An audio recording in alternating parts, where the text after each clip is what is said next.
Il pèse moins de 6 kilos, tient dans les bras d'un enfant, et pourtant il affronte chaque jour l'un des environnements les plus dangereux de la planète. Le dik-dik de Kirk est la proie de presque tout ce qui se déplace en Afrique orientale. Et il survit quand même depuis des millions d'années. Le dik-dik de Kirk, Madoqua kirki, est l'une des plus petites antilopes du monde. Il vit dans les broussailles épineuses, les savanes arbustives et les zones semi-arides d'Afrique orientale, Kenya, Tanzanie, Namibie, Angola. Il préfère les zones denses avec suffisamment de végétation pour se cacher, toujours à proximité d'un couvert qui peut le sauver en quelques secondes. Son nom vient du cri d'alarme strident que pousse la femelle quand elle détecte un danger, un dik-dik, perçant, qui résonne dans la brousse et avertit tous les animaux alentours. Ce petit signal sonore est l'une de ses rares armes dans un monde qui veut le manger. Sa morphologie est une collection d'adaptations remarquables. Son museau allongé et légèrement gonflé fonctionne comme un radiateur naturel. En faisant circuler le sang rapidement près de la surface, il refroidit son corps par évaporation et lui permet de survivre sans boire, tirant toute son eau de la végétation qu'il consomme. Abonne-toi pour découvrir d'autres animaux incroyables chaque semaine et active la cloche pour ne rien manquer. Le dik-dik est un brouteur sélectif et méticuleux. Il se nourrit de feuilles, de fleurs, de fruits et de jeunes pousses, choisissant avec soin les végétaux les plus riches en eau et en nutriments. Contrairement aux grandes antilopes qui pestent en troupeau dans les plaines ouvertes, il vit et mange dans l'ombre des buissons, toujours sur le qui-vive.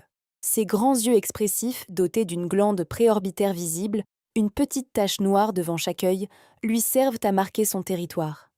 Il dépose une sécrétion collante sur les brindilles et les herbes pour signaler sa présence, dessinant les frontières invisibles de son monde minuscule. Ce qui rend le dik-dik truly extraordinaire, c'est sa vie amoureuse. Il forme des couples monogames pour la vie, une rarité absolue chez les antilopes. Le mâle et la femelle vivent ensemble, patrouillent ensemble, s'alertent mutuellement du danger et défendent d'un petit territoire commun. Quand l'un des deux meurt, l'autre reste souvent seul, incapable de se reproduire à nouveau. La femelle peut mettre bas 2 fois par an, donnant naissance à un unique faon à chaque fois.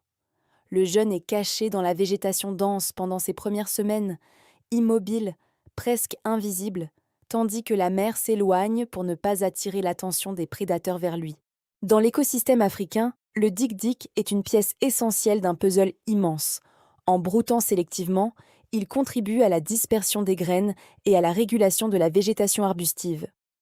Mais surtout, il constitue une source de nourriture fondamentale pour une chaîne entière de prédateurs. Guépards, léopards, servals, aigles martial, pythons, caracals. Sa survie permanente sous pression a forgé des réflexes d'une précision remarquable. Il peut atteindre 42 km/h et effectuer des zigzags erratiques à pleine vitesse, une technique d'esquive qui déjoue même les prédateurs les plus rapides. Aujourd'hui, le dik-dik n'est pas classé comme espèce menacée, mais sa situation est fragile dans de nombreuses régions. La destruction des broussailles au profit de l'agriculture, le braconnage pour sa peau et sa viande, et la prédation par les chiens errants près des zones habitées réduisent progressivement ces populations locales. Dans certaines cultures d'Afrique orientale, sa peau fine et douce est encore utilisée pour confectionner des gants et des vêtements. Une pression supplémentaire sur une espèce qui n'a jamais eu besoin de grand-chose pour vivre, si ce n'est d'être laissée tranquille. Le dik-dik de Kirk est la preuve vivante que la grandeur n'a rien à voir avec la taille. Dans un monde dominé par les éléphants, les lions et les buffles, ce petit être de 6 kilos tient sa place, aime pour la vie, et affronte chaque aurore avec la même vigilance tranquille. Il n'a pas besoin d'être spectaculaire pour être irremplaçable.